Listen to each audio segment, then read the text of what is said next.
And we're back. Welcome to Zoom Back Camera. Sorry for a technological issue that has put tonight's episode on delay, but that serves as a reminder that our discussions that we have here are available in the archive if you want to go back through previous films we have discussed and take a look at those. Again, apologies, but welcome to Zoom Back Camera. And to start, we do have something that we want to say at the beginning, and I read it in order to get it correct. During these uncertain times that have moved us out of the physical Browning cinema and into a virtual one, our thoughts are with those battling the virus, battling isolation, battling precarity, and battling the fear inherent to this moment. And alongside that, we want to extend our thanks and appreciation to first responders, medical professionals, grocers, public transit workers, childcare workers, and anyone else on the front lines. Zoom Back Camera is a small thing to offer, but we do hope that these conversations about movies we love will buoy your day and continue the education, fellowship, and dialogue with which we like to bracket our films in the Browning cinema. With that, we have with us for this bumpy ride, Professor Francisco Robles. Hey, Francisco. Hello. How about you give us a little bit of your background?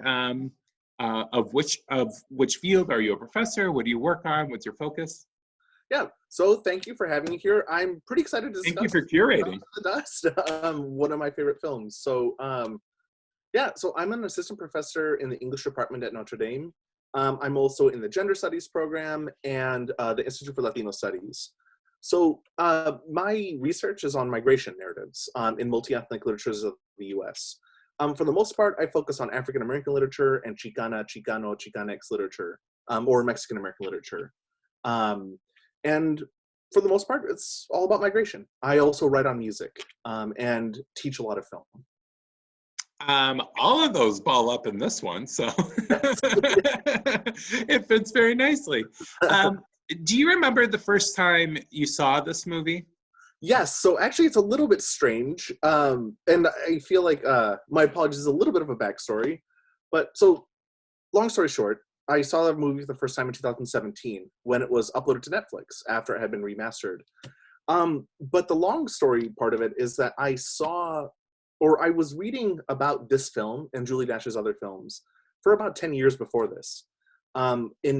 When I was an undergraduate, I was writing on this great Douglas Sirk film, Imitation of Life, and I came across Julie Dash's shorter film, Illusions, and I was reading about that. And then I was very interested, and I started reading more about Daughters of the Dust. And then in graduate school, I was writing about Charles Burnett's film, Killer of Sheep, and I kept running across Julie Dash's Daughters of the Dust. So I feel like even before I saw it, I had all of this background. I mean, I literally knew it was happening in the film. And then I saw it. And the one thing that's really great about this film is that it totally exceeded my expectations, my assumptions I had going in. And it really just blew me away, honestly. That's great. And thank you for choosing it. It blew me away too. So I think this is a great film to unpack. And in unpacking it, kind of at the fore, there's a lot of feminists.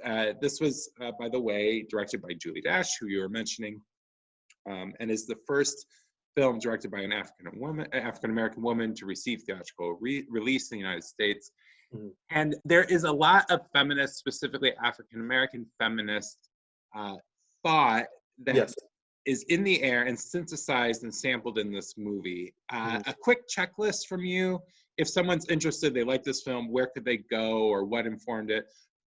What works, their ideas? Yeah, so absolutely. Some of the immediate contemporaries that she's thinking with and thinking through would be Toni Morrison. Not just her novel Beloved, which was published 4 years before this came out, but also her essays that she's been writing, and also Hortense Spillers, whose really important essay, Mama's Baby, Papa's Maybe, was also released in 1987. But also Alice Walker, who's been writing novels, not just The Color Purple, but a novel that I think is actually referenced pretty well implicitly in this film, Meridian, or The Third Life of Grange Copeland, also her essays. But going before that, even you've got, say, the feminist anthology, This Bridge Called My Back in 1981, or even before that, the work of Zora Neale Hurston. And even there's this like small reference to I.W. Wells, the groundbreaking feminist African-American newspaper writer, who spent her life fighting lynching laws, or trying to get an anti-lynching law passed. So I think that's just a very quick sort of rundown of a lot of the people that Julie Dash is really, that she has in mind. You know. Yeah, it's and there's you can tell that there was this is one of those, there's a syllabus attached to the movie. Yes, yes. There's some reading that went into it. So hopping into the movie, at the outset, one of the first things you see is the American Playhouse funded it. And for those of you who watch and enjoy American Playhouse films or TV movies, these are really active until the NEA was slashed in the mid-90s. But they have a certain feel, and this one is definitely lining up with that. So it was great seeing that credit. Mm-hmm. And then the credits are nice because there's not a lot of action. It's very, we just have names and music, so you get to focus on the people in the film, and we see a lot of stars from independent African American cinema, 70s, 80s, beyond. And this film is at an interesting point where we have the LA Rebellion, and then it's coming out during New Jack Cinema time. Where do you place it in terms of like what catalog would you put it in? Yeah. This is a little bit of a tough question, right? Because it's, like you pointed out, it's kind of in the middle. I think it's coming at the tail end of what we often associate, especially historically, with the LA Rebellion. But she's trained at UCLA. She's working with a lot of the folks in the LA Rebellion, with Haile Gerima or Charles Burnett, and others. So she's actually thinking a lot about this, and she's working on this script through the 70s and 80s, and into 1991. And I think the way that you sort of think about the movement, how do we get from LA Rebellion to New Jack Cinema, is really great too, because it's not like an urban film at all. It's not trying to tell this new narrative. It's not trying to represent the contemporary at all. And I think that for that reason, maybe perversely, I would put it in New Jack Cinema, right? Maybe both, because I think it is in conversation very broadly, from the 70s into the 90s. It is part and parcel of what's happening more broadly, but maybe it's offering another imaginative sort of branch that can be taken. You know. And at the beginning, we get a very quick summary of Gullah. And this film is, I mean, actively in some ways not didactic about history. We get plopped in very quickly. How does that fit with some of the writers who you mentioned, how they touch history, move in and out? Does it line up with any of the authors with whom you were mentioning? Absolutely. So not to be that person, but to once again turn to Toni Morrison, I think is the absolute, that's the absolute connection. That's the absolute parallel. How do we reimagine history? Or how do we even imagine how we can write about history or represent history or film history without sort of being obsessed with historical fact or historical, like absolute historical truth? This isn't a biopic. It's not interested in being a biopic. Just like Toni Morrison's Beloved, that's not interested in being a biography of Margaret Garner, who is the sort of the real life story that's at the heart of what's happening in Beloved. But she retitles a character, Setha, right, and gives us a whole nother imaginative vista for how to approach what happened in the 1850s, 1860s. And I think that actually Julie Dash has Beloved very much in mind. How can we look at history, but rather than seeing it as a sort of thing we have to line up with, absolutely, otherwise there's no veracity, she's trying to rethink authenticity altogether. What does it mean to feel or imagine oneself? Or what does it mean to even think about or imagine one's ancestors in a way that makes them feel alive? So they're not museum pieces, in other words. They're not just documents that you have to look at and memorize historical facts about, but instead we can sort of feel with them or imagine with them. And Morrison and Dash doing this, I think really opens up the possibilities for historical narrative, historical fiction, historical film. And it lines up a little, I mean, the subject matter makes sense in some ways, given her approach to history Mm-hmm. and trying to be iconoclastic and noting, you don't get much on the go, but they do say it is a distinct, imaginative, original African-American culture. Yes. So going back to New Horizons, Unique Horizons seems to fit pretty closely with what Yeah, what they're attempting in some of those things you mentioned. absolutely. Um, so we open with the narration coming from the unborn child, who says, reading here, "I am the first and the last, the honored and the scorned one, the honored one and the scorned one. Barren and many are my daughters." Plucked a couple of these paradoxes. Um, Yeah. how did that resonate for you? Well, actually, really well. Because I think that there's something that's happening in terms of contradiction, especially in Black feminist thought and in women of color feminist thought at this time. People like Gloria Anzaldúa or Toni Cade Bambara or Bell Hooks, Toni Morrison, and others are trying to use contradiction is not as a sort of endpoint of logic or of thought. You know, once you hit a contradiction, that's it. There's no more you can talk about. But contradiction is the beginning of thought. Actually, how can we talk about these things given that there are fundamental contradictions at the heart of, say, being Black in America or being brown in America? And the fact that the Constitution, for example, contains within it like an absolute, absolute language that says that Black people are unfree, at the very heart of the American experiment. So how can we talk about this, right? This is a contradiction that starts it all off. So I think that contradictory language gets us pretty far. We might also think about biblically, say somebody like Ruth or Esther, thinking about some of the heroines in the Old Testament in particular, or the Hebrew Bible in particular, containing these contradictions, but then being heroes, heroines. But then again, and maybe this is just because I've got Toni Morrison on the mind, one of the things that Morrison does in the novels of the 90s is she starts using epigraphs from the Nag Hammadi, this Gnostic text that is sort of the sacred poetry, and a lot of what she quotes is absolutely full of contradictions. And there's something about the contradiction as the sacred, as something that's really motivating and beautiful for both Morrison and Dash. So this paradoxical language, for me at least, incredible. Also, I will say, kind of amazing the way that this maybe looks forward to near the end of the film when Nana's making everyone kiss the Bible and take the hand. This is language that is suggesting that the unborn child is God. I'm the first and the last, the honored and the scorned.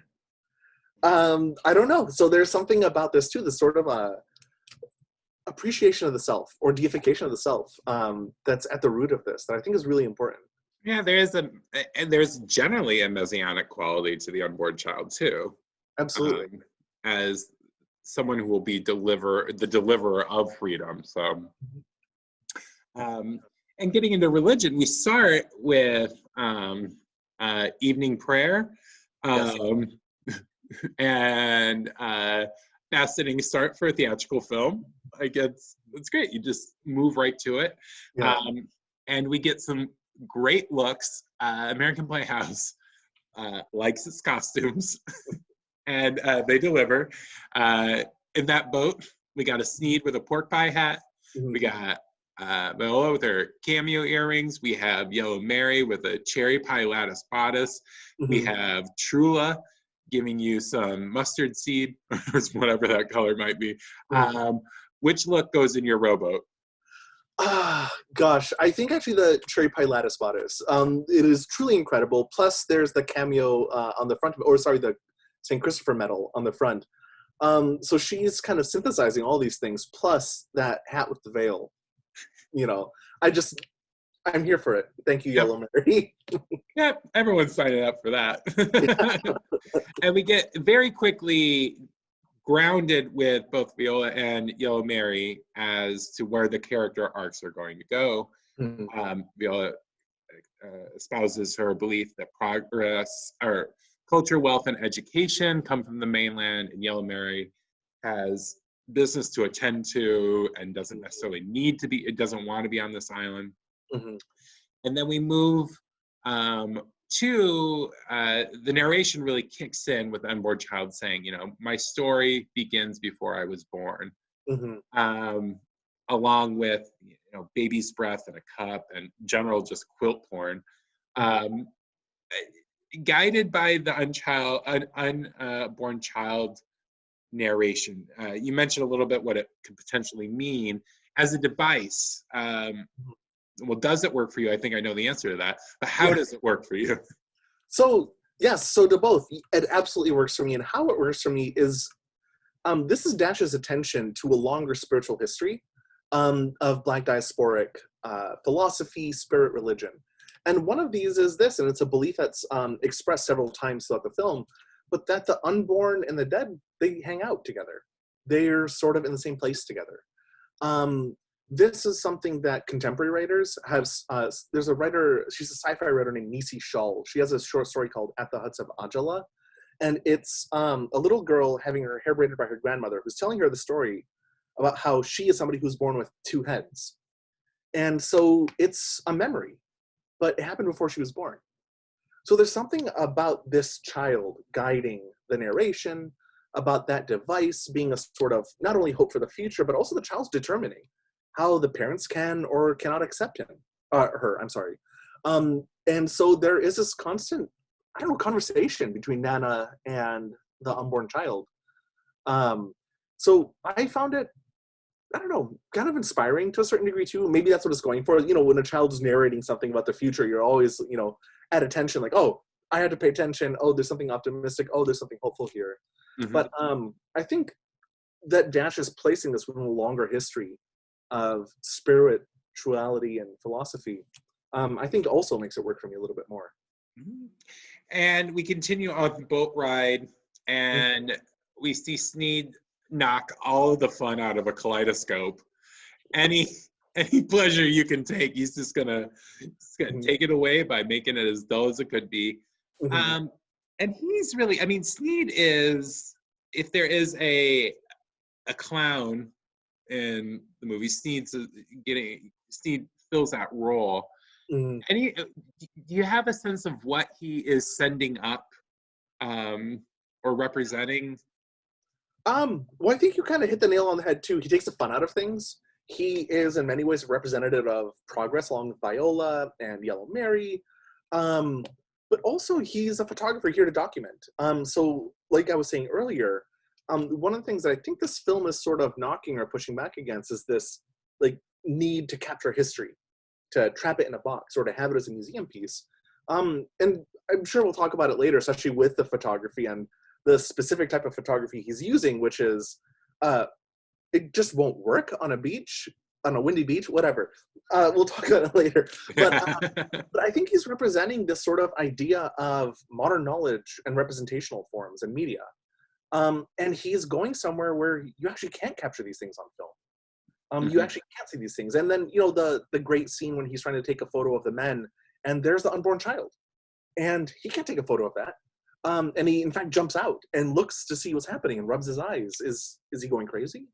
So there's all this that he can't even capture or represent. So I think Dash is setting this up. How can we tell a story about our past without capturing it or without sort of making it seem static or a museum piece? We then have notes being passed. The epistles kind of directly or indirectly lead some of the visuals you kind of weave in and out. And the general sentiment of please don't leave me in this great migration north. And migration is obviously going to be a theme that's crucial here. My question for you is, what did migration stories like these or others mean in the 1980s and the early 90s? That's a really deep question, actually. You have 30 seconds. Well, because, okay, so say the Harlem Renaissance. A lot of these narratives are thinking about migration, how it shapes literary form, how it can how these stories need to be represented, especially because African Americans moving from the South to the North or the Midwest or the West is something that is really starting to impact the ways people interact, the way people think about history or their relationships. And in the 80s and 90s, people are thinking about their grandparents having done this. But also in the 80s and 90s, there's a new emphasis, and that's this. You don't leave the South behind. It's a bi-directional pull, always. There's always a back and forth. And this is something that sociologists in the 70s and 80s start to really examine. Somebody like Carol Stack, for example, but also Toni Morrison in one of her great novels, Jazz, is thinking about the back and forth between the South and the North. Dorothy West, who wrote And the Living is Easy in the 40s. Significant parts take place in the South as well as the North. So I think in the 80s and 90s, there's this general sense of, what was our past? What was this history? And in fact, how is it still there to talk about and imagine? Yeah. And when we get to ultimate resolution of character arcs, you can see it going. Mm-hmm. It flows various ways. Absolutely. As characters change. There's great scenes in this, and just generally, I really appreciate the cinematography in this. But great moments of kind of do-it-yourself joy, clapping games, bubbles, storytelling. Your favorite childhood DIY pastime? Did you have anyone? A clapping game, anything like that you really dug? Were books your make your own fun? Yeah, I mean, like Legos, but actually the more fun thing was where I was born and grew up in upstate New York in Oswego, so like way up on Lake Ontario. There were all these kids my age in the neighborhood, and we would split up these two streets in half and play capture the flag on basically like 3 square miles. It was like literally just like like the sort of history of lacrosse, Native American lacrosse games, like literally taking place across miles and miles of land. It was like we were literally just like running bikes and like taking breaks and like chasing for miles to capture the flag. It was a little, so that was very DIY and very. And you were taking over the streets like stickball style. Sort of, yeah, and also running through people's yards and it was nice. It was pretty fun. So we then get a conversation between Eli and Nana in the cemetery. And for me, first watch, I didn't know if Nana was alive or not. Mm-hmm. I thought this was potentially a ghost. It was a very odd thing to place, as I was just expecting a lot of more fantastical elements because I knew they were in the film. And we start some of the very direct address of here's how, from someone's standpoint, Nana's, like how you connect with the past. Does it feel like a guide, a tutorial? What do you take from her messages? Maybe not so much maybe the substance, but also just how it's delivered. Yeah. I don't know if it's a tutorial exactly, but on the other hand, it's hitting a lot of nostalgic points. So say, do you know why your grandparents did this or that? Why, for example, were there bottle trees? And people still have bottle trees in the South, right? Especially blue bottles. You sort of put that, or you hang them off of trees.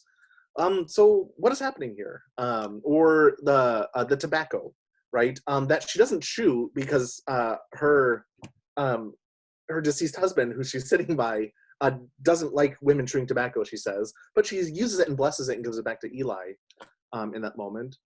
But I don't think it's a tutorial. But on the other hand, I think there's precedent for thinking of it that way. This Bridge Called My Back, which is a great collection of essays, it's an anthology, has within it at least 2 essays that have actual spells that you can do. They're not spells that you would think. It's not like bat wings and gnat's eyes, but it's like, how do you write your essay? Well, plant a plant and take care of it and nourish it and do this and that, and then you'll write your essay better. But there are at least 2 essays in there that are definitely giving us practical magic advice. So I think that for Dash, look, there's a precedent for sure. Mhm. We then get some slow motion shots. When we see emotion, it tends to go to a very a very particular type of slow motion that people would kind of fix in the early 90s. Yeah. Um, uh, and we get more narration as people are getting things. There's the literal like setting of the table, right? Um, and this is where we get continuing with Nana and like how she's in commune with the past. This is where we get her talking about her pot, her delayed wishes, Mhm. um, kind of message in a bottle witchery or whatnot. Yeah. I mean witchery as in, Yeah. um, but this is where memory and remembrance, I mean, it's throughout the movie, but to bring it up now in terms of how you see it set so that people are aware of it coming out later. Um, any initial thoughts? Well, by setting the stage for memory and remembrance that early, I mean, to your point, yeah, it's setting up for us to see it later, but it's also making this general theme a formal device in terms of establishing the narrative or even elaborating the narrative. So if we want to talk about it as a theme, well, why not make it a formal device too? And I think it's really wonderful. This is something that also a lot of writers are starting to think about. From, say, the sci-fi writers like Samuel Delany or novelists, or I mean, he's a novelist too, right? Or say Toni Morrison or Gail Jones. They're thinking about memory specifically in the context of people who didn't get the chance to write down their memories.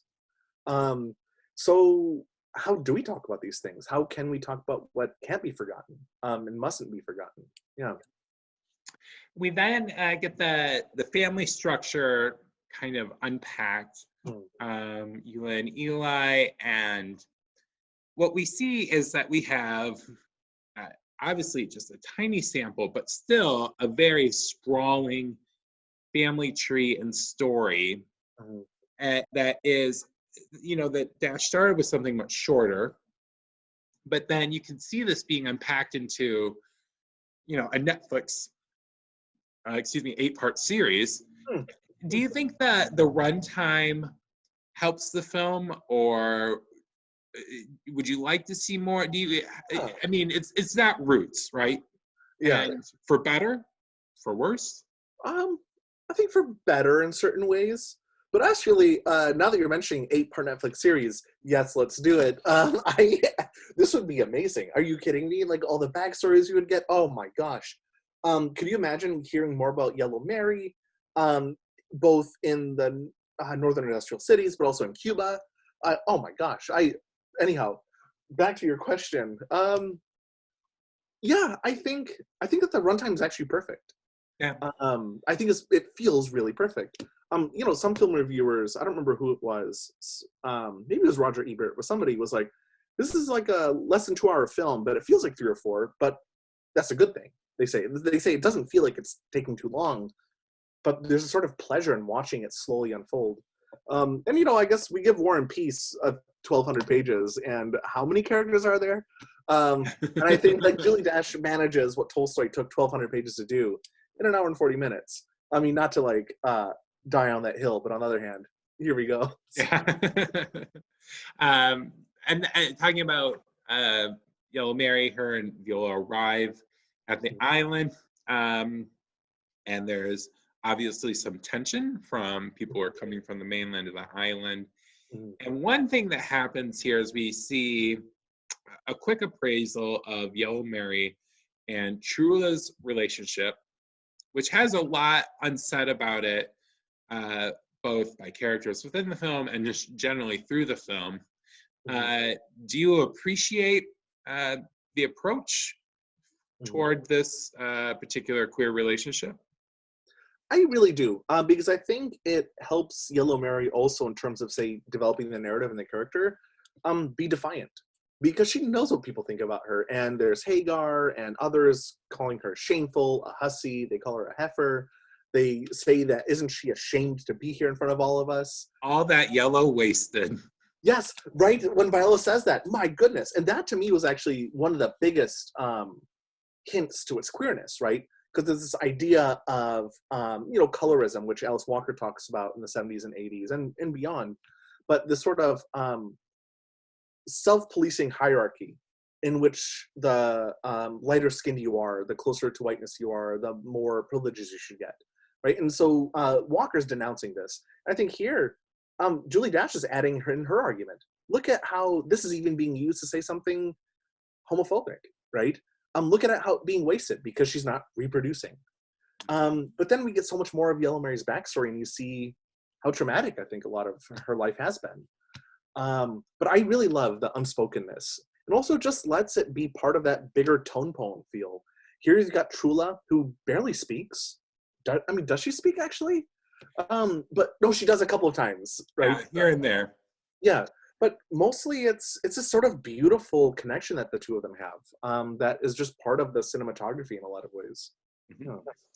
The seafood bake starts to be prepared.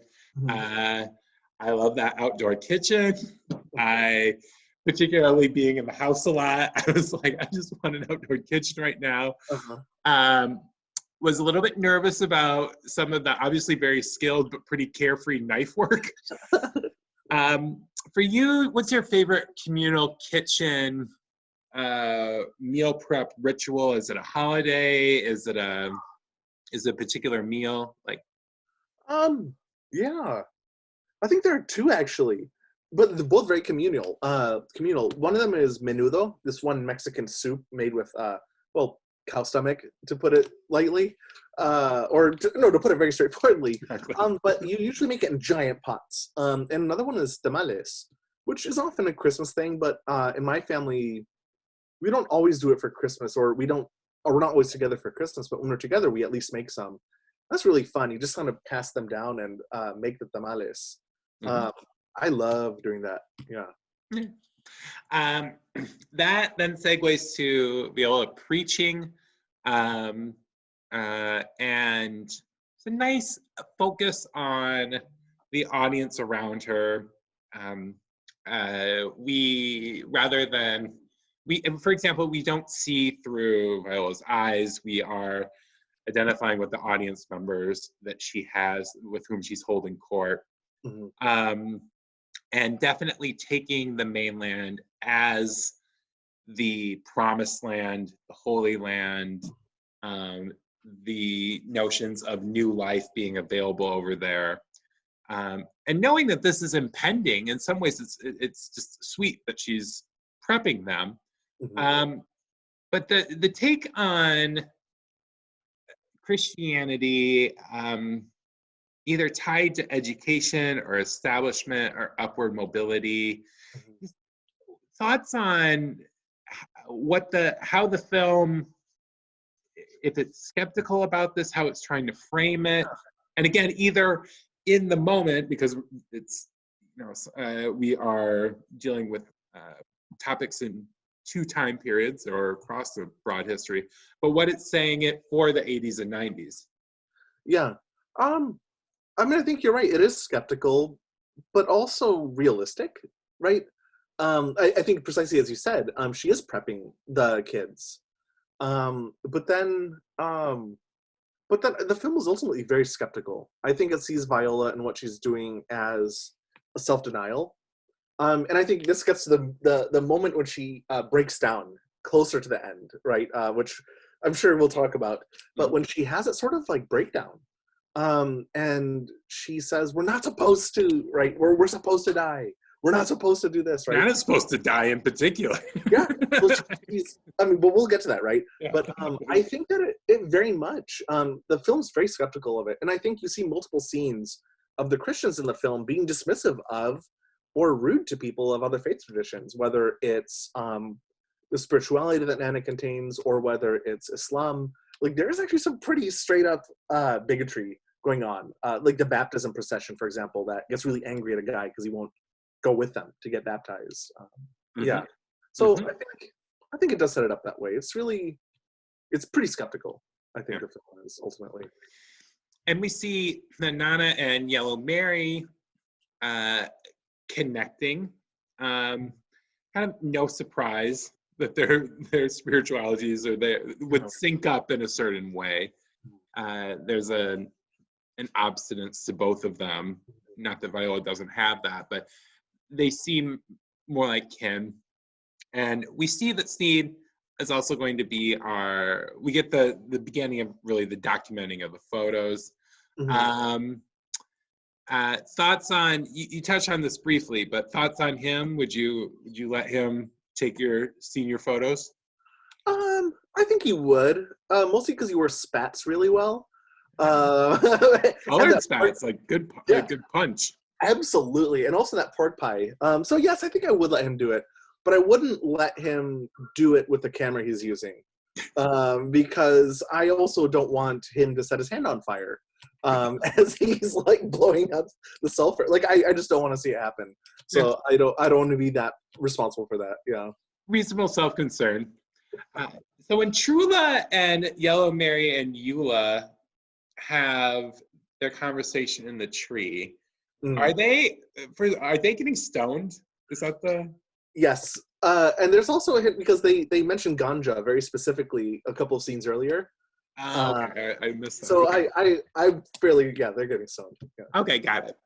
And Yellow Mary dispenses wisdom in this Mm. uh, like the cool older cousin back from college and winter break kind of like Mhm. I've gone off and seen the world and now you're gonna hear about it.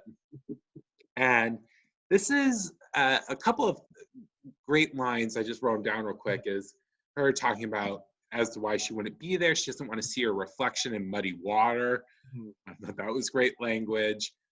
Does call the island the most desolate place on earth, and Eula pushes back a little bit towards that. And we get this idea, a notion that will tie, and we'll come back to Yellow Mary's idea with the island, but saying, I don't want to depend on a man. I just want to know I could if I have to. Mhm. Does that square up with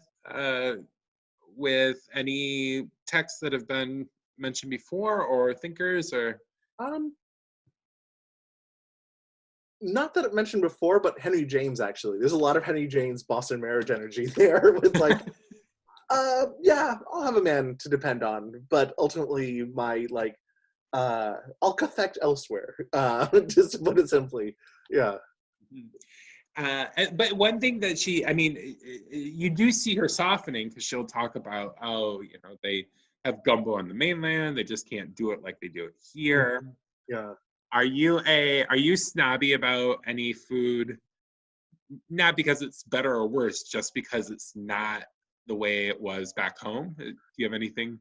100% menudo, which I mentioned earlier. Uh-huh. I usually don't like eating it at restaurants around here or anywhere else because they don't make it the right way.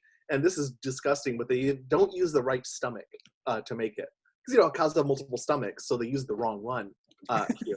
And my family uses the right one. Got so, it. Got it. so very gross particularity, but that's real. Mhm. The unborn child then kicks into the narration, and I tend to watch the movies with subtitles uh, in case I have a line that I want as I'm taking notes. I'm like, oh, I want to get the words correctly, which means I also get the way that they uh, say, in brackets, blank music playing. And it's really so whenever they had synth music, it would always be labeled tranquil synth music, serene synth music, as opposed to when it was tribal music, it was mysterious tribal music. Um, but thoughts on the music as someone who thinks a lot about music and film and the way Yeah. they impact things? I really liked it. That's amazing. I did not know that happened but of course it happens. The subtitles like, oh, that's so funny. Wow. Okay, well, the music as a whole, I love, and I think that's one of the more universally beloved parts of the films, or I'm sorry, of the film. It sets the scene really well. It also, I think, it's syncretic in a way that blends multiple traditions, in a way that actually, Julie Dash's, you could even say like her ultimate spiritual vision is one that's syncretic, one that mixes Islam, Christianity, and the spirituality of West Africa, especially Igbo traditions. So, um, I thought the music did a really good job of doing that. It also it stops and starts in a way that for me was very like Melvin Van Peebles, circa Watermelon Man, like sort of the weird soundtrack of that film that just starts and stops and sort of does all these experimental sounds. And I thought Daughters of the Dust did that too. There's sort of really strange but kind of amazing experimental music that sets the scene, but also works in opposition to the scene, or sometimes breaks into the scene. Sometimes characters are aware of it weirdly, which I loved. Especially there was the unborn child and the tinkling bells. I every time there's that, and somebody will turn around and see the kid. It's like, oh, that's part of the soundtrack, isn't it? But then they hear it. Yeah, yeah. There's a if you think back to the early '90s, late '80s too, that new age enigma, pure moods, like that synths can be well, because they are not because they're synthetic, because they're synthesizing, that there is kind of a Esperanto to it. Like, oh, everyone can come to this Yeah. and give it emotion and feeling. And this does in a way that it comes from a different place than what you would hear from, like the X-Files theme or something. Yeah. Like, Although hilariously, you're also reminding me of elementary school music class, and our teacher wanted to show us how amazing this one artist was. He's this Greek man named Yanni, and so we had to watch him. We also had to watch him playing the accordion because the teacher just loved Yanni. So it was like, oh, okay. So I mean, whatever, the new agey things. out to Red Rocks you went. And you mentioned, okay, so the unborn child and appearances in this world, and the next scene is where we get, I think, the most prominent and one of those like, oh, some kids got to write about this, when he's taking the picture of Bilal and company, and he sees the unborn child on it, and then disappears. I mean, all but said, you already kind of put to what this is, but that moment for you, do you see it as narratively a turning point for Sneed, or like? I think so, actually. Largely because he realizes that there's something uncapturable. And as he's a skeptic. He's the one who is the killjoy, right? You mentioned that earlier. And here is something he can't explain. And he's asking the men questions, and they're giving him answers that he's skeptical about. And then she appears and leans on her dad, Eli. And yeah, he jerks his head out from underneath the what is it called on those old cameras? Is it a cape? Is it a curtain? Cape. We call it a cape.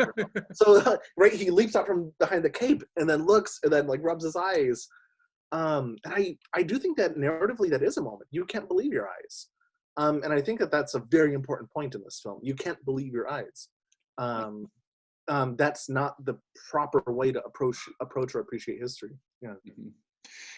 One of the more powerful moments, we hear Yellow Mary discuss her backstory and her work as a wet nurse, or her conscription as a wet nurse in some ways, and what it allows her, or what it allowed her, how it shackled her, how it freed her, being with this family. And eventually they're running on the beach. Trula's wearing flats, she's wearing heels on a sandy beach. Yeah. Not necessarily prepared. This is the moment for me too, when Trula's like styling is, I mean, she is straight out of like 1991, a magazine. Just she's looking of the moment, in an amazing way.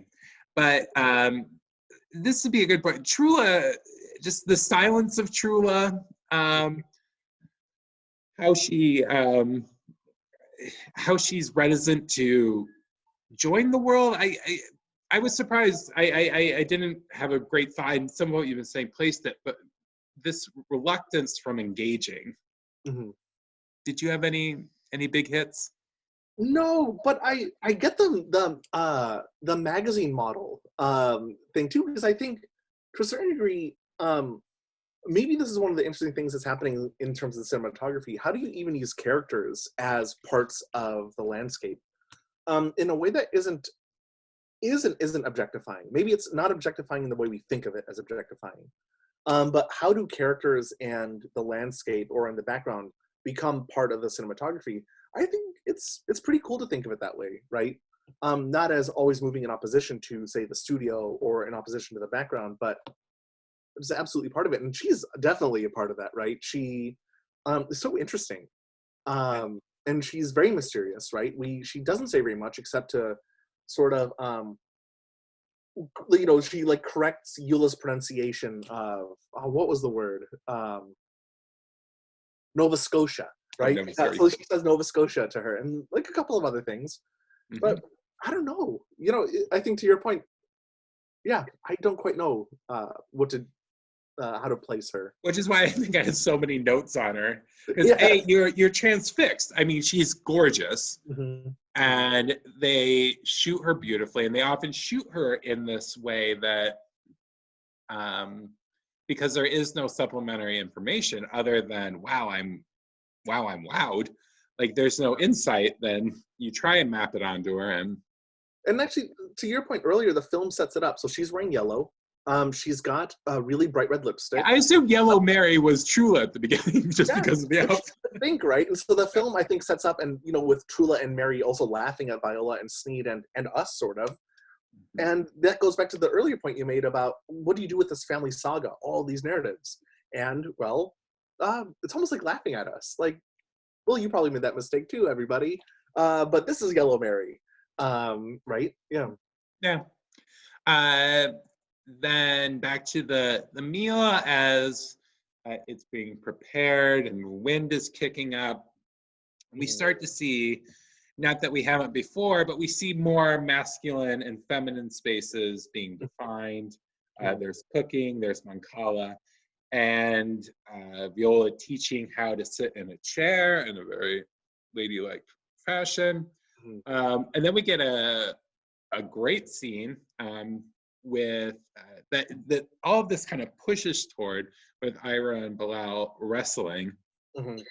And among the things that's in there is, as you're saying, this oblique reference to I think the quote is a colored newspaper lady, right? That's how a kitty. Zorro, hi, he wants attention. Hey, Zorro, that's a very pretty kitty. Yeah. And how does that, do you get the feeling this anti-lynching is was it a direct reference, or is it? Yeah, this is active. I think it actually is a direct reference, because Bilal, right, and he's there are two Bilals, which adds to the confusion, right? So I'm assuming the grandson of Bilal, the older Bilal, who Sneed talks to later. But yeah, he's the one who tells Eli about this. He says, quote, there's a colored newspaper woman in town. Do you want to talk to her about the anti-lynching laws? And I'm pretty sure that's a direct reference to Ida B. Wells, right? I mentioned her earlier, but especially as a sort of feminist ancestor of Julie Dash's. Somebody whose work in fighting against lynching was so important and so visible, but also really made a lot of people so angry that her offices were firebombed twice. She starts in Memphis, but she moves around the South and the North, always bringing attention to lynching, always bringing attention to the violence that this is producing. and also how often people migrated because of lynching. That's historians and scholars have pointed to lynching and violence as, in addition to segregation, being a huge force behind people leaving the South. That's a little bit of a tangent, but to answer your question again, I 100% see it as a direct allusion to I.W. Wells Barnett. Yeah. Now, it's thinking how rarely those historical references are sprinkled in. Mm-hmm. It's interesting to see, okay, which ones did make the cut, right? Mm-hmm. Yeah, absolutely. A great scene with indigo preparation, and the scenes with ancestors that are edited in have a very different look from the rest of the film. And normally silent. There's, I think, there's a conversation here or there. But anything for how they're portrayed, what those scenes show to you, what it says. Huh. Well, I don't know if you picked up on this too, or just there's a while not denying the absolute degradation of enslavement, one of the things that Julie Dash is interested in, for me this is very 80s and 90s, is looking to the ways that lifeways and folkways are maintained and preserved. So looking at people dancing, for example, or looking at people making bricks of indigo dye, but singing, and there's a kid watching, who I think we're supposed to assume is actually the elder Bilal as a young kid with the scarring. I'm pretty sure that's the older Bilal as a kid watching his father, or another man, maybe not his father, doing the indigo dye bricks and singing. And so it's not making the argument that some people would make, like, oh, things were great, things were not as bad. And Dash is not at all even going to acknowledge that argument, right? That's not an argument. That's ridiculous. That's horse crap. But finding the ways that people do maintain folkways and joy. How do people maintain Muslim prayers, for example, when they're being told they can't read or they can't have these books, or they must be Christian? How does this preserve a transatlantic connection? Or even, the dancing, when people are looking on dancing. And the unborn child also participates or looks on in some of these moments, because she, as the unborn child, has a connection to the ancestors. The dead and the unborn are together. And thinking of things that were the opposite of something that was like ephemeral. We have some books and whatnot, and the shared pleasure around the wish book, the catalog. Yeah. Were you a catalog kid? No, I wasn't actually. Although I did look at like soccer catalogs, which like boring. Was it the Eurosport catalog? Yes, Did you get that? Yes. The oval logo. Yes, that is absolutely what it was called. I forgot. Yes. Well, that was the moment when like soccer jerseys got cool. Yeah. And this is like 95, 96. Yeah, absolutely. Oh, that's so funny. That is 100% what it was called. It's around that moment of the like teal German soccer jersey with the red and yellow. Yes, yeah. Oh, that's so funny. Yeah, so Eurosport a little bit, like Kmart, JCPenney's catalogs. To see what was going on. Know what's out there. Yeah. But that does lead to a bigger conversation. Don't spoil them with magic, with wishes, with dreams. Sneed and Viola, again, really bringing down the mood. And doubling down on children and old souls being the most important members of the family. And if you think of it that way, the unborn child is like all the more like, revered and in that space. We get Viola talking about spells. Viola goes through the naming of the various nicknames they can have. Yes. While Eli's in the cemetery, it's almost this incantation that brings him. Yeah. I love that because also, right, she goes from nicknames to the names of the gods, the Orishas. She literally is naming diasporic gods, Elegua, right? And others. So or Eshun, she's giving these names. So I loved that. Yeah. And this is the moment too, when I think Viola's a character who also transforms along with Sneed, because there's a moment in which she defends Nana, even as she has the breakdown, but also the naming. I love that because she starts, you're right, it's an incantation of It's the when ancient names. she's channeling the island. They are like Absolutely. inhabiting her, Yeah. Oh, which I is love that. I loved that scene, honestly. And I was like, ooh, she's got some transformative energy in her too. Yeah. mm. um we have the dinner opening benediction, Mm. um which I think Bilal starts, Hmm. and but then Nana takes over in narration.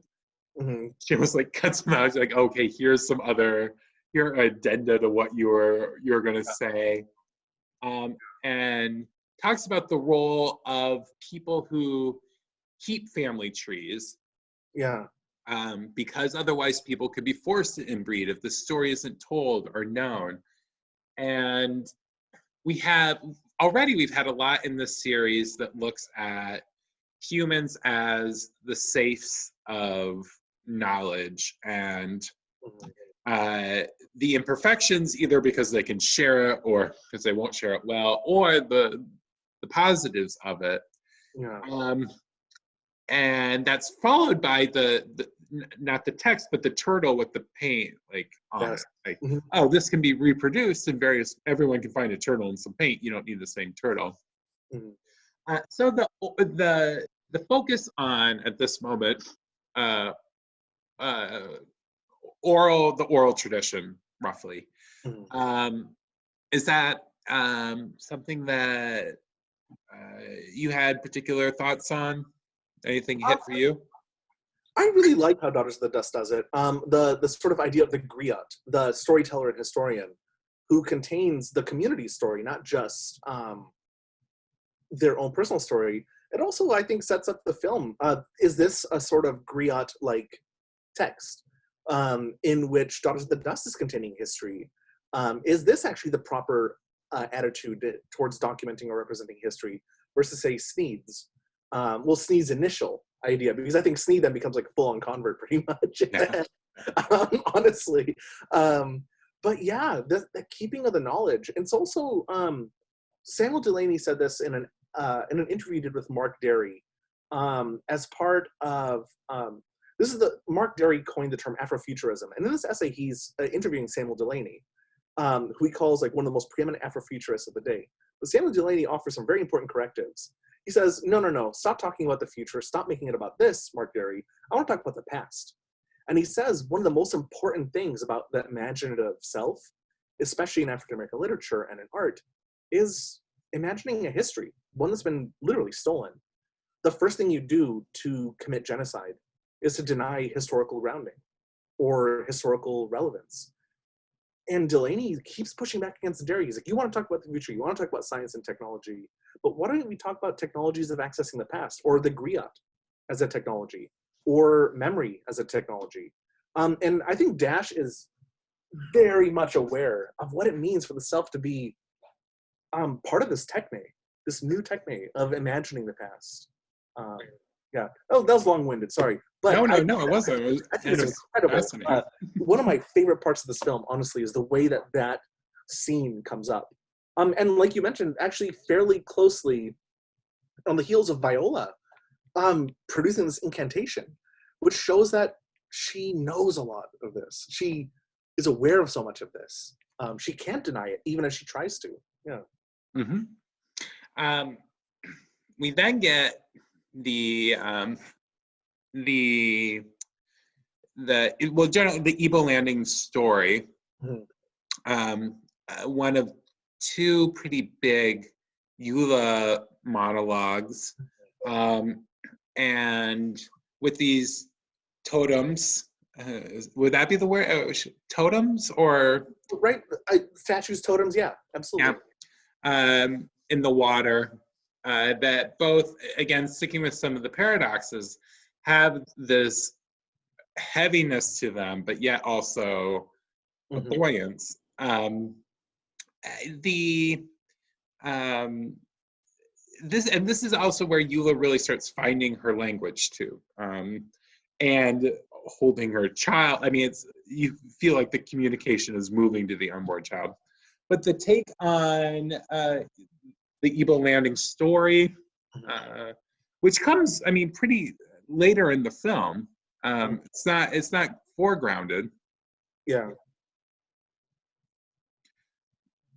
Anything, Uh, anything that. Well, I love, once again, I think I mentioned this earlier, but the way that the narrative sort of accretes or builds. We get some of the story, but then it builds the story over and over again. But here, right, Eula is telling us about, well, the Igbo, when they came, they either walked across the water or flew. So this is the Flying African, right, which is a very important legendary figure in African American literature, and storytelling, and history, and imagination. Of course, the older Bilal later on sort of punctures all of this. But here, Eula's saying they either walked across or they flew across. And I think that gets to the sort of the heaviness and lightness of the totem that you mentioned. It floats, but it also kind of sinks. And, well, things could be either or. Also, I love how when she's doing this, Eli is playing with it on the water, right? So he's down there shaking it almost by the shoulders. Yeah. Mm-hmm. We have a meal scene, and there's relaxing after it. Again, we get Trula enjoying the island in a touristic manner. I mean, she's, I think, earnestly enthralled by it. In fact, the trees in which she sees are very like gnarly, and she's interested in those. We get Nova Scotia being corrected, and how the box in which Yellow Mary wants to put emotions, kind of this reverse Pandora's box, like it's its own space that she has control over opening and closing. And we've been seeing a lot of the groundwork for conversion happening, and then we get the actual Deacon Bilal interaction where the deacon disses him and there's baptism. One thing I didn't get, it looks like a Moses basket, but it's almost funereal. It's white, it's decorated in blue. Was this when Eli and Viola are talking? Yeah, one of my favorite scenes, actually, I think it's really incredible. So it is a crib, a Moses basket, right? But it is funereal because he flips it over and looks at the bottom. Because I think we're supposed to understand Viola is going to give it to Eli and Eula for their own baby, maybe. Okay. But you flip it over and it looks like a tombstone, actually. It absolutely looks like a gravestone because it says Viola Peasant, born 1867, 2 years after freedom. But one of the things that I love about this, and this gets to the film's overall discussion of how the unborn and the dead are connected, as the ancestors and the descendants are connected. Here you've got something that both looks like a gravestone or a tombstone, but is also for the newborn. And I love that. I think it's so emphatic, the way that Dash sets it up, because it really does look like they're looking at a gravestone. I think the born part makes it look that way, honestly. Yeah. But then, yeah, so it's both funereal, but it's also, I don't know, whatever the fancy equivalent of funereal is for birth. Yeah. Birtharial. It's a jump start. In the moving then to the family photo where Sneed gives the directive to look up and see Ebo landing, which has that real, like, what was it, 7 years ago, like Vogue, like spread, like where everyone's in their own pose a moment.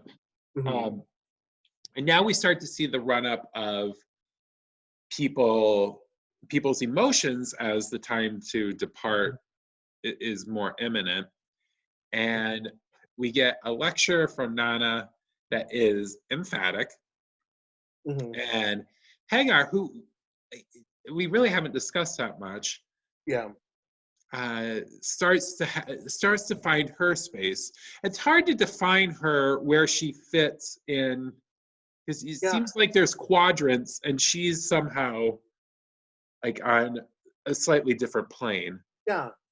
Yeah, I feel bad for Hagar in a sense, the way that she's set up as sort of opposite. You might think it's Viola at first, right? But then it clearly becomes Hagar. The one who's the most dismissive and the cruelest, I think.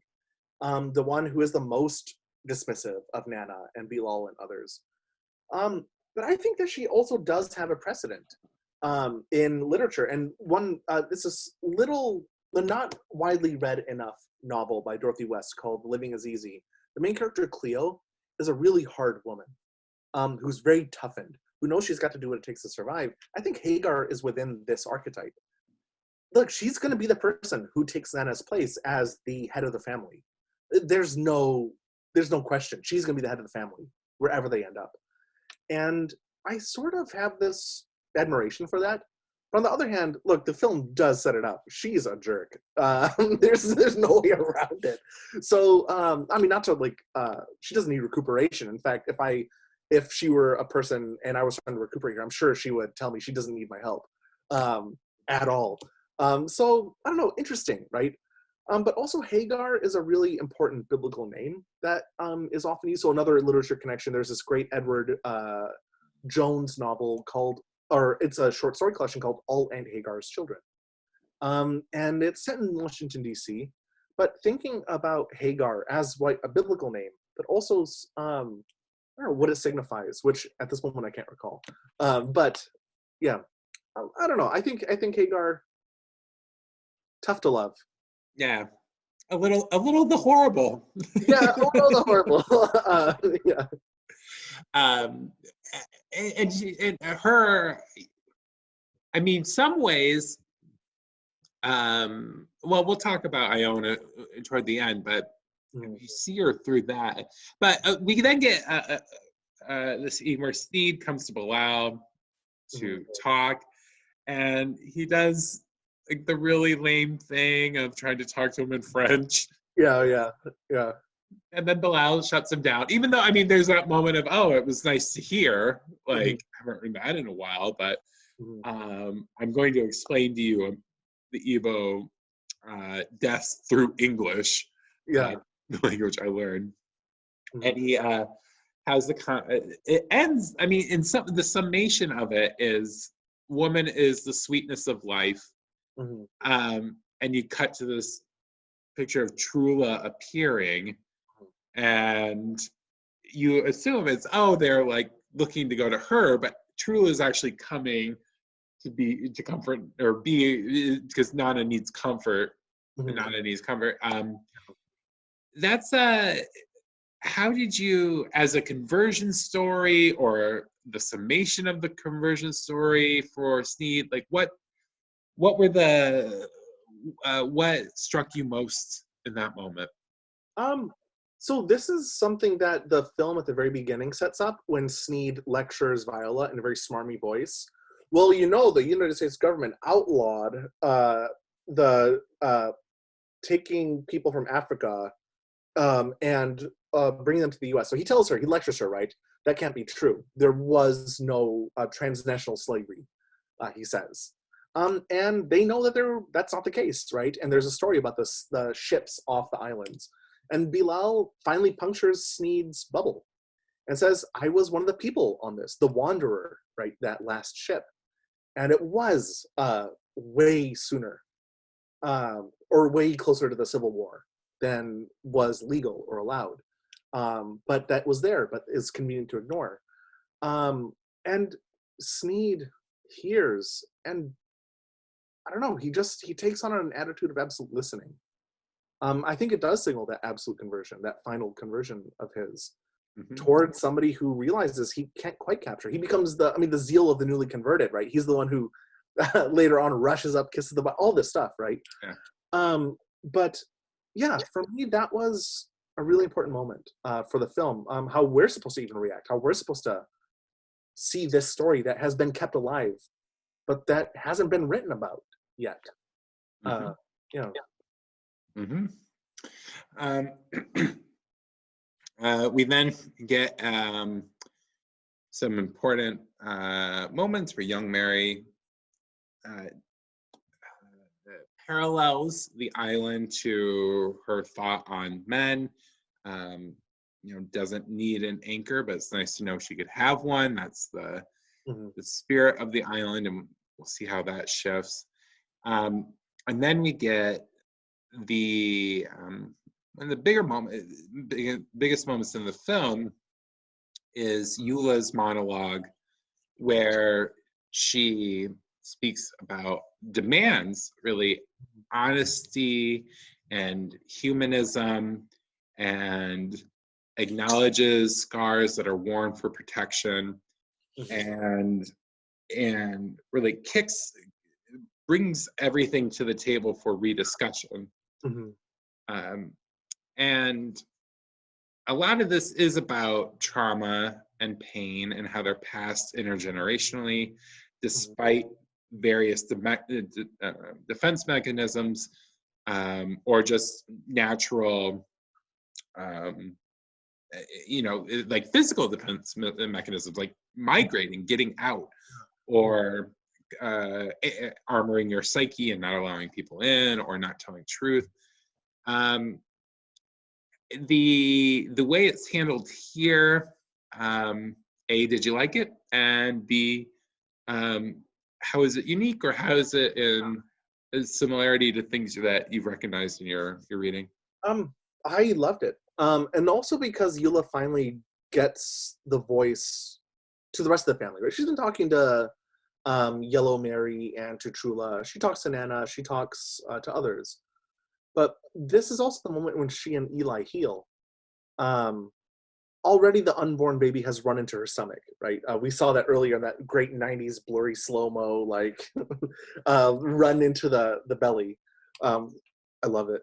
But in this moment, um, I think you really summarized neatly everything else that's in there, right? How can we talk about the past and intergenerational trauma? How is this something about migration diaspora? Migration doesn't leave behind a home. In fact, there are always roots. Nana says that, they dismiss her, but then Eula, as you pointed out, says that this is really important. So when Eli, I love his role in this monologue too, because he twice says, say it to her. Um, he finally wants her to talk about what was a shame, the impurity. And right, so one of Eula's biggest indignations and angers at this moment is the fact that Hagar and others keep calling Yellow Mary impure or ruined, because she was sexually assaulted, right? So that she's a ruined woman, right? And the same thing has happened to Eula. And she says, "What do you think of me? It's time for me to say this, to ask you, what do you think of me then?" And then she says, "What do you think of our ancestors and our mothers and our grandmothers?" And to me, this is an incredibly powerful moment of acknowledging um, the many harms of enslavement, the ways that sexual abuse and assault were used to control, but also to reproduce. This is something that Dash is linking to in terms of a larger body of Black feminist theory. Hortense Spillers in particular, Saidiya Hartman in the mid 90s as well. Um, the absolute terror visited upon particularly Black women, um, as the bearers of future generations, but future generations that are often sold or removed or killed. And she says, if you think Yellow Mary and I are impure and ruined, what are you saying about our ancestors? And to me, I mean, it's so moving, that moment. And she's calling out all of the BS around morality, about ruination or purity. Why would we do this? Why would we throw all these people, right, away? Are these women disposable? Is there a longer history of the disposability of women, and in particular Black women? And Eula, I don't know. So to me, it's just a truly incredible monologue, Yeah. calling into question the entire way we've thought about race and gender in the Americas. Yeah. And because and this is in talking about how this film is informed by a lot of writers and thinkers. This is one of those speeches that seems to pull a lot of different ideas and reactions and conversations, and it does so without compromising the integrity of the words, like the monologue. This could easily turn into a lecture, right? Yeah. But it stays emotional and fits within what the character needs and wants and how people would react to it as they are congealing, or before the larger congealing, which we'll get to now. We get one of the more direct symbols that you, in a movie that doesn't, hide things that much, but the tying of herbs, dried fruit, flowers, things to that effect, to the Bible, and then you come to kiss it. And that ceremony, what was the biggest moment from it for you? Well, when Sneed rushes up and kisses it and then goes and kisses Viola, who then goes and kisses the Bible, I thought was great. I was like, oh, she kissed it by transitive property. But then she actually goes and does it. But also, one of the things that I was trying to think about, and I mean, the answer is there if I were just to go back and look at the film very carefully right now, but I never remember whether what's on top of the Bible is the hair that Nana talked about. Remember, she says when she's looking at the tin box, here's the hair that my mother cut off from her head right before she was sold away from me. And she gave this to me, and I add my own hair to it to keep it alive. And I wonder if that's actually been tied together and put on top of the Bible, because that's part of Nana's, one of her monologues when she's telling the women that we've got to keep these connections. So that's why I do add my hair to this. And that's why I do keep things in my tin box. It's not because of what Hagar yells at, calling it hoodoo, which she does here, right? Which is another important moment when she screams hoodoo, this is hoodoo, and storms away. And her children beg her, Mama, please. But she walks away. Well, so does Trula, right? Trula runs away from this moment. And I don't like speeds away. Yeah, I didn't get it, actually. I truly don't understand. I would love to ask Julie Dash, like, what happened there? I don't get it. Maybe it's just because she also recognizes that Yellow Mary, her lover's going to stay, and she's going to leave. Yeah, that's yeah. What it is. I don't get it. Yeah, and she's someone who is, in terms of sustainability, appears to be someone who is very comfortable on her own and has a liberation streak to her. And so the idea of seeing this ritual that would bind her to the island, if it's going to connect her to Yellow Mary, be like, I gotta go. But yeah, I don't know. I think that seems really incredible. And it's sorrowful in a lot of ways, right? But yeah, it's also, I think this is why for me, Viola undergoes a really huge transformation, because right a little bit earlier when she was yelling, we're supposed to be dead. We're supposed to stay dead. We're not supposed to be in the soil and come back and be part of this renewing spirit. And when she does this, it's either, I think, so she noticeably does not kiss the bundle on top of the Bible, but she kisses the Bible. And it's her way of acknowledging Nana. And I think it's a very beautiful moment where she sort of has her own beliefs, but she does this because she knows it means a lot to Nana. And also because Hagar has run away. I've just remembered who Hagar is. In the Bible, the mother of Ishmael. The mother of Ishmael. One of Abraham's wives. Yeah. I just remember.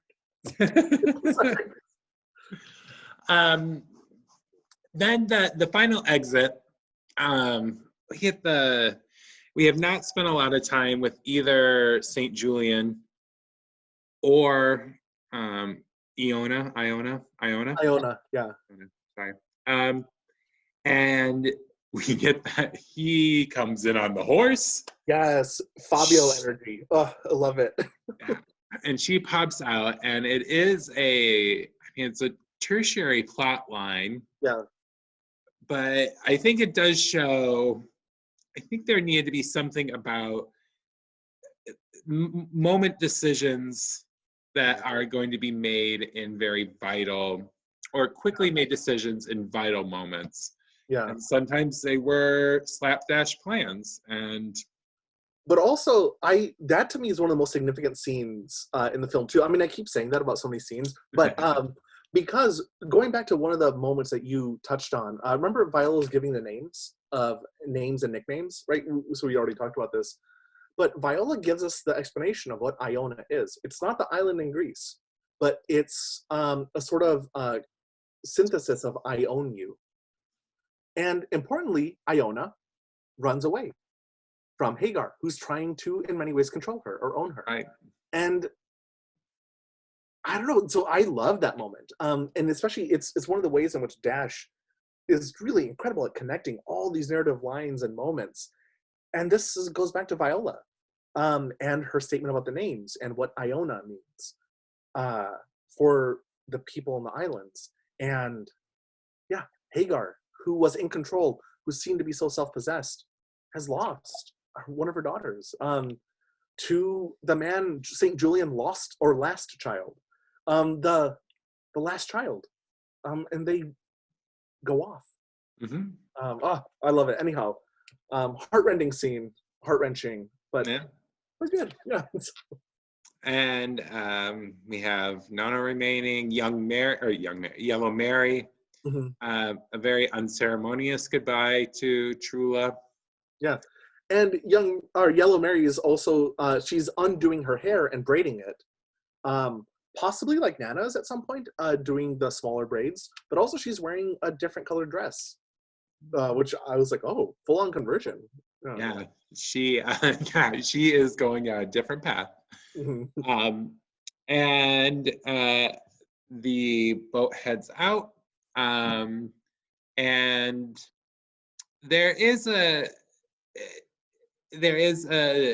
sense of finality to it, but also not that these stories are still circling back, in part because the intergenerationalness of the film. And I did like that the biscotti, I think they called them biscotti, but the biscuit tin. Oh yeah. That's brought as the peace offering. You see someone with it, and they are a mere 10 feet at best from the banks of the beach, and they are cracking into those biscuits. Yes. They needed to wait. A little bit. What was your favorite car snack for long rides? Oh, either cheese sticks or Wise salt and vinegar chips. That's Wise is that East Coast? East Coast and upstate New York, but it was like the Owl brand. The bag was like pink, and I love those salt and vinegars. They are my absolute all-time greats. But yeah, I'd like a double fist of cheese stick and some Wise salt and vinegars, and I was it's a good combo. Yeah. Textures, combos. Oh yeah. A quick anti-lynching reference in the coda. I think so that it's not just left unsaid. And then we get ending credits with synth music described as quote unquote funky. Hey, I do love the end credit music. I need to watch it with subtitles now. I tried Shazamming it too, no avail, but do a little bit of research and find the music there too. Okay, so that brings us to the end of Stars of the Dust. But before we go, Francisco, were you aware that Proust had a younger sister named Becky? Becky. I mean, you like mentioned this to me, but it didn't click. So no, he did, and she wrote a questionnaire, a 5-question questionnaire, to determine whether or not you love movies. Do you care taking it? Sure. Let's find out in a second. I'll get my social science glasses on. Okay. What was the first R-rated movie you saw? So, I didn't watch very many R movies as a kid. My parents took the MPAA guidelines super seriously, so seriously, to their credit.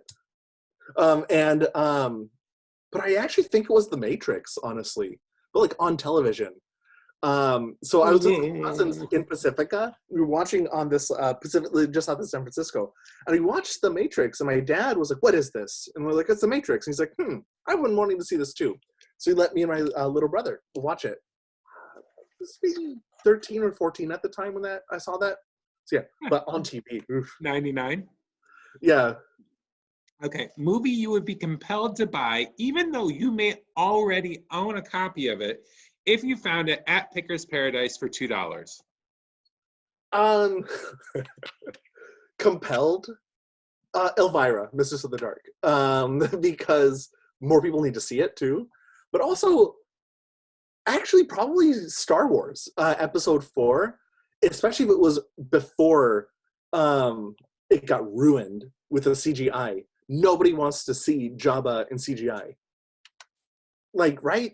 So if I saw that, I would snap it up and Making my opinion known. yeah, so, yeah. Best movie to watch on a second date.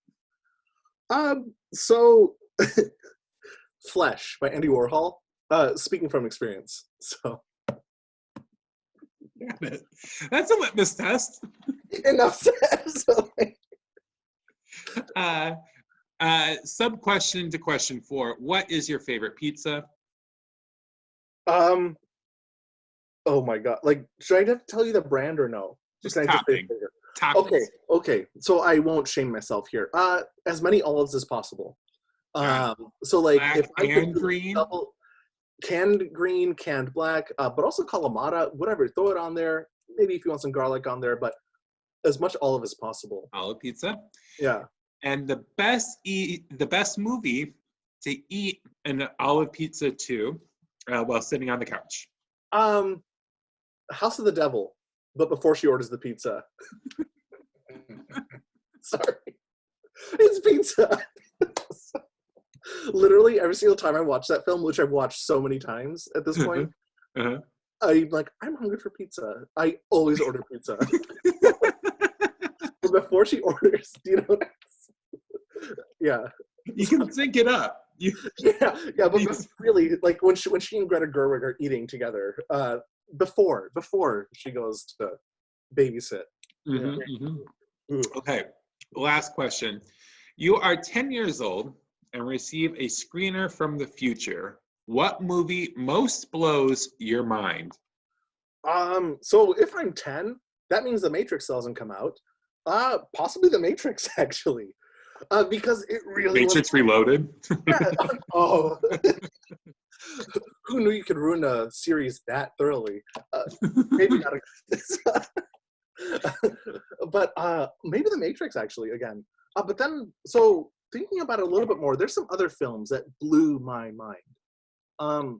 The Lives of Others, because it's just so beautifully told. Tarsem Singh's movie, The Fall, I love so much. And I saw it in St. Louis the first time, and then I've watched it so many times since then. And then Pan's Labyrinth was pretty cool when I first saw it. And then, this is kind of weird, shameful admission, but Darren Aronofsky's The Fountain. I loved it so much. I literally have tattoos that are based on the tattoos that Hugh Jackman gives himself in that film.